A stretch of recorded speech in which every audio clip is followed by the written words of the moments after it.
शुक्लांबरधरं विष्णुं शशिवर्णं चतुर्भुजं प्रसन्नवदनं ध्यायेत् सर्वविघ्नोपशान्तये। गुरुर्ब्रह्मा गुरुर्विष्णुः गुरुर्देवो महेश्वरः गुरुसाक्षात् परब्रह्म तस्मै श्रीगुरवे नमः।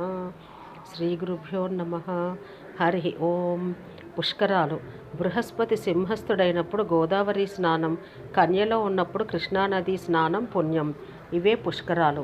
పుష్కరం అంటే ఏమిటి? పుష్ అను ధాతువు నుండి పుష్కరము అను శబ్దం ఏర్పడింది. పుష్కరము అను శబ్దానికి పోషణము అని అర్థం. ఇంకా జ్యోతిష శాస్త్రం ప్రకారం 12 సంవత్సరాల కాల పరిమాణం అని కూడా అర్థం. బృహస్పతి గురుగ్రహ సంచారం ఒక్కొక్క రాశిలో 1 సంవత్సరం. ఈ విధంగా 12 రాశులలో సంచారానికి 12 సంవత్సరాలు అవుతుంది. దీన్నే పుష్కరం అని వ్యవహరిస్తారు. పుష్కర శబ్దానికి తామరకాడ, తామర పువ్వు, తామరాకు, పుష్కర పర్ణై, పుష్కర దండై, పుష్కరైశ్చ సంఘేస్తేర్యై అని ఉపనిషద్వాక్య ప్రమాణం ఉంది. పుష్కరాలు ఒక్కొక్క జీవనదికి ఒక్కొక్క పర్యాయం వస్తాయి. ఆయా సంవత్సరాల రాసులకు అధిష్టానాలైన నదులలో పుష్కరుడు ఉంటాడు. మేషం గంగానది, వృషభం నర్మద, మిథునం సరస్వతి, కర్కాటకం యమున, సింహం గోదావరి, కన్య కృష్ణవేణి, తుల కావేరి, వృశ్చికం తామ్రపర్ణి, ధనుస్సు రజ్యానది, మకరం తుంగభద్ర, కుంభం సింధు, మీనం ప్రాణహిత. ఈ విధంగా ఈ రాసుల్లో ఈ నదులకు పుష్కరాలు వస్తాయి. బృహస్పతి గ్రహం నవగ్రహాలలో ఒకటి. గురుగ్రహం భూమి కంటే పెద్దది. పురుష గ్రహంగాను బ్రాహ్మణ గ్రహంగాను చెప్పబడింది. గ్రహములన్నింటిలోనూ ఉత్తమ గ్రహం గురువు. సత్వగుణ ప్రధానుడు, విద్యాకారకుడు, బుద్ధికారకుడు, జ్ఞానకారకుడు, ధనకారకుడు, తేజోవంతుడు. గురుగ్రహ ప్రభావం భూమిపై ఉన్న జీవులకు అధికంగా ఉంటుంది అని జ్యోతిష శాస్త్రంలో పేర్కొనబడింది. పూర్వం తొండలుడు అను బ్రాహ్మణుడు శివుని గురించి తపస్సు చేశాడు. తొండలుడి తపస్సుకి మెచ్చి శివుడు ప్రత్యక్షమై వరం కోరుకోమన్నాడు. శివుడు ఎల్లవేళలా అష్టమూర్తులతో విరాజిల్లుతూ ఉంటాడు. కంకాళమూర్తి, భిక్షాటనమూర్తి, పుష్కరమూర్తి లేదా గంగాధరమూర్తి, కళ్యాణ సుందరమూర్తి, వీణాధరమూర్తి, అర్ధనారీశ్వరమూర్తి, వృషభ రుద్రమూర్తి, హరిహరమూర్తి. ఈ 8 మూర్తులలో ఒకటైన పుష్కర గంగాధరమూర్తి రూపం తనకు ప్రసాదించమని కోరుకున్నాడు తొండలుడు. శివుని వరప్రభావం వల్ల తొండలుడికి పుష్కర మాసం నీటి రూపం వచ్చింది. శివుడు ఆ పుష్కరుణ్ణి తన కమండలంలో నిలుపుకుని కైలాసం చేరుకున్నాడు. ఈ సంగతి సృష్టికర్త బ్రహ్మకి తెలిసింది. తన సృష్టి కార్యం నెరవేరడానికి పుష్కరుని సహాయం అవసరమని గ్రహించాడు బ్రహ్మ. వెంటనే కైలాసానికి వెళ్ళి శివుణ్ణి స్తుతించి ప్రసన్నం చేసుకున్నాడు. పరమేశ్వర, నా సృష్టి కార్యం నెరవేరాలంటే మీ ఆధీనంలో ఉన్న పుష్కరుడు నాకు కావాలి అని అడిగాడు. అందుకు శివుడు అంగీకరించి పుష్కరుడిని బ్రహ్మకి ఇచ్చాడు. బ్రహ్మ పుష్కరుడిని తన కమండలంలో నిలుపుకొని బ్రహ్మలోకానికి వెళ్ళిపోయాడు. సృష్టి కార్యం నెరవేర్చసాగాడు. దేవగురువు బృహస్పతి బ్రహ్మని గురించి తపస్సు చేశాడు. బ్రహ్మ అతని తపస్సుకు మెచ్చుకుని వరం కోరుకోమన్నాడు. గ్రహాలపైన తనకు ఆధిపత్యం బ్రహ్మ కమండలంలో నీటి రూపంలో ఉన్న పుష్కరుణ్ణి తనకు ఇవ్వమని బృహస్పతి కోరాడు. బ్రహ్మ అంగీకరించాడు. కానీ పుష్కరుడు బ్రహ్మను వదిలి వెళ్ళడానికి ఇష్టపడలేదు. చివరికి ఎలాగో ఒప్పందం కుదిరింది. దాని ప్రకారం బృహస్పతి కొత్తగా ఒక రాశిలో ప్రవేశించినప్పుడు మొదట 12 రోజులు, చివరి 12 రోజులు, మిగిలిన రోజుల్లో ప్రతిదినం మధ్యాహ్నం 4 గడియలు మాత్రం పుష్కరుడు బృహస్పతి ఆధీనంలో ఉండేటట్లు, ఆ సమయంలో దేవగణాలందరితో బ్రహ్మ పుష్కరుణ్ణి అనుసరించి ఉండేటట్లు ఒప్పందం కుదిరింది. పుష్కరునితో సహా బ్రహ్మాది దేవతలంతా ఆయా నదుల్లో బృహస్పతితో కలిసి నివసిస్తారు. కనుక నదులకు ఎంతో ప్రభావం ఉంటుంది. ఆ సమయంలో చేసే స్నానదాన జప తర్పణాదులకు విశేష ఫలం ఉంటుంది. నదులు 4 రకాలు. దైవ, ఆర్ష, మానస, అసుర అను 4 రకాలుగా బ్రహ్మపురాణంలో చెప్పబడింది. త్రిమూర్తుల చేత ప్రవర్తింపచేయబడేవి దైవరకం నదులు. అవి గంగానది, గోదావరి, కృష్ణవేణి నదులు. ప్రజలు సాధారణంగా నీటికింత ప్రాముఖ్యత, పవిత్రత, విలువేంటని అనుకోవచ్చు. నీళ్ళల్లో 2 రకాలున్నాయని వేదాల్లో చెప్పబడింది. లౌకిక శక్తి, ప్రాణుల దాహం తీర్చడం, మురికిని పోగొట్టడం, సేద్యానికి తోడ్పడడం. అతీంద్రియ దైవిక శక్తి, అది విద్యుత్ శక్తి.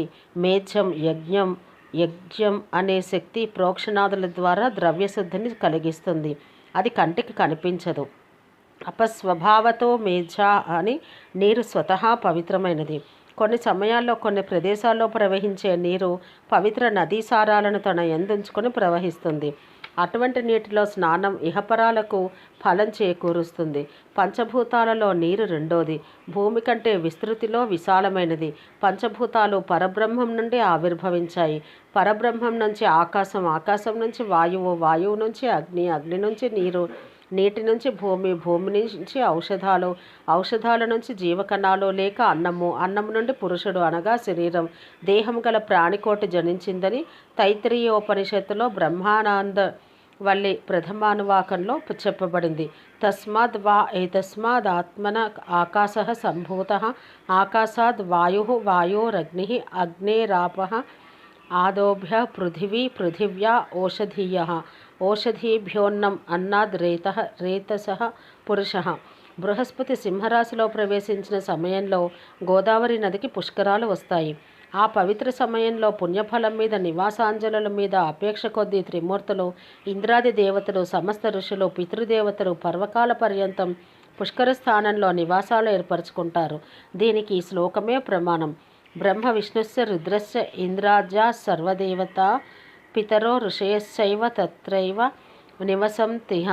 పుష్కర సమయంలో గంగా, గోదావరి, కృష్ణవేణి నదుల్లో స్నానం చేస్తే పుష్కర కాలం అనగా 12 సంవత్సరాలు ఆ నదుల్లో నిత్యం స్నానం చేసినంత పుణ్యఫలం వస్తుంది. పూర్వజన్మలలో మనస్సు, వాక్కు, శరీరముల ద్వారా త్రికరణాలతో చేసిన సమస్త పాపాలు నశించి మోక్షం కలుగుతుందని బ్రహ్మాండ పురాణంలో చెప్పబడింది. అశ్వమేధ యాగం చేసిన ఫలానికి రెట్టింపు ఫలం పుష్కర స్నానం వల్ల లభిస్తుంది. నర్మదా నదీ తీరంలో తపస్సు, కురుక్షేత్రంలో దానం, కాశీక్షేత్రంలో మరణం వల్ల కలిగే మూడింటి పుణ్యం పుష్కర స్నానం వల్ల కలుగుతుంది అని పద్మపురాణంలోని సృష్టిఖండంలో పేర్కొనబడింది. ముందుగా పుష్కర నదికి ప్రార్థన చేసి తీరంలో ఉండే మట్టిని 3 సార్లు నీటిలో వేసి తర్వాత సంకల్పం చెప్పి పుష్కర స్నానం చేయాలి. పితృదేవతలకు తర్పణం, తీర్థోపవాసం చేయాలి. మృత్తిక స్నానం, పుష్కర స్నానం చేసి బృహస్పతికి, పుష్కర నదికి, లక్ష్మీనారాయణులకు, సూర్యునికి, పార్వతీ పరమేశ్వరులకు, సరస్వతీ బ్రహ్మలకు, 3,50,00,000 తీర్థాలతో కూడిన పుష్కర రాజతీర్థ దేవతకు, ఇంద్రాది సర్వదేవతలకు, వాలఖిల్యాది మునులకు, పితృదేవతలకు, సౌనకాది మునులకు తర్పణం విడవాలి. మళ్ళీ ప్రవాహానికి అభిముఖంగా స్నానం చేయాలి. ఈ తీర్థం వద్ద నివసించని యాత్రికులు తీర్థ ఉపవాసం చేయడం మంచిది. నదీమ తల్లి అర్చనలు దీర్ఘాయుషకు మార్గం. ఆయా నదీ పుష్కరాల్లో పూజలు నిర్వహించిన వారికి దీర్ఘాయుషు లభిస్తుంది. పూర్వం సవ్వర దేశాన్ని పరిపాలించిన సుమతి అనే రాజు శివుని వరం వల్ల ఒక కుమారుణ్ణి కన్నాడు. అతనికి ఆయువు తక్కువ. కృష్ణమదుడు అనే ముని వల్ల కృష్ణా పుష్కర వ్రతం చేసి దీర్ఘాయుష్యాన్ని పొందాడని పురాణ గాథ ఉంది. ఆయా పుష్కరాల కాలంలో ఆ నది పుష్కరరాజు బృహస్పతి, నారాయణుడు, భాస్కరుడు, మహాలక్ష్మి, గణేశుడు, శ్రీకృష్ణుడు, సరస్వతి, పార్వతి, మహేశ్వరుడు, అనంతుడు, నృసింహుడు, వామనుడు, రామచంద్రుడు ఇలా వివిధ దేవతల మహామంత్రాలను జపం చేసి మండపారాధన చేసి ఆ నదిని, బృహస్పతిని, పుష్కరరాజును పూజించాలి. తొలి రోజు నారాయణ్ణి ధ్యానిస్తూ పుష్కర పూజలు ప్రారంభిస్తారు. రెండవ రోజు భాస్కరుని, మూడవ రోజు మహర్షులను, ఇలా 12 రోజులు 12 అధిదేవతలను పూజిస్తారు. 12వ రోజున 12 దానాలు చేస్తారు. ఒక్కో దానానికి ఒక్కొక్క ఫలితం ఉంటుంది.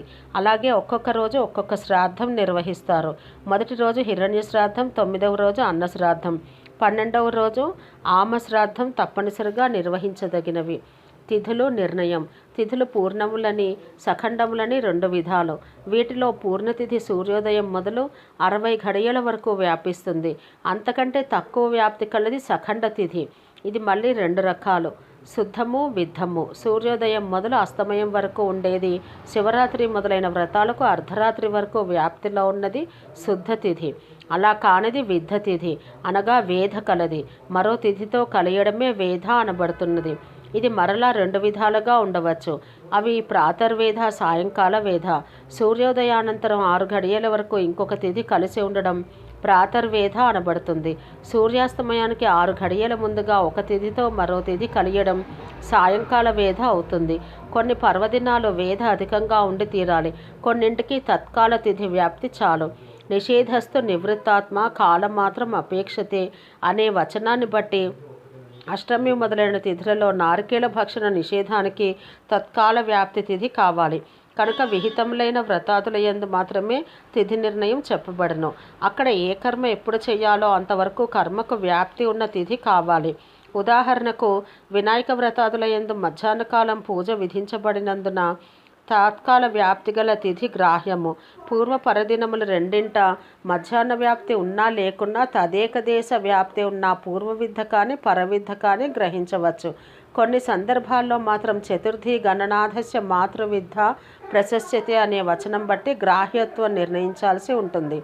మాతృవిద్ధ అంటే తదియతో కలిసిన చతుర్థి ప్రశస్తమైనది.